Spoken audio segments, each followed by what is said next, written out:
to ask you first and foremost about something that's front and center on your website. And it was interesting because we were talking about this. You said in 2016 there were two candidates telling people their pain was legitimate, their rage was valid, the system indeed had been rigged against them. They were Bernie Sanders and Donald Trump. Only one of them, however, wanted to do something about it. The other mainly sought to harness all that anger for his own political purposes. So where does Marianne Williamson come in? Mine, in terms of the economic argument, is very similar to Bernie's. We do have an unfair, unjust economic system. Over the last 40 years, we've had a $50 trillion transfer of wealth into the hands of the top 10%, anywhere from that 1 to 10%, the proverbial. So you have 90% of Americans who live under situations that should not be the case in the richest country in the world. We have 70% of Americans who report, in a recent CNBC poll, that they live with chronic economic stress.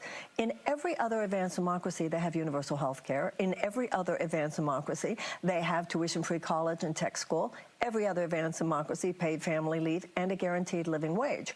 We have 1 in 4 Americans living with medical debt. We have half of our seniors living on less than $25,000 a year. A third of our workers living on less than $15 an hour, half of them unable to find a place to live.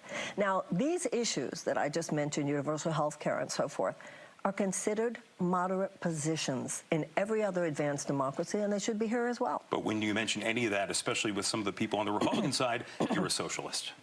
Well, that's what they said to Franklin Roosevelt as well, and he said, I welcome their hatred. You know, it's socialism, it's just their boogie, you know. I think when you talk to somebody who's rationing their insulin, or someone who's having to put a GoFundMe page up on the internet to pay for a life-saving operation for themselves or their loved one, they're no longer falling for that kind of nonsense. The people who are saying that, it's nothing but PR narrative.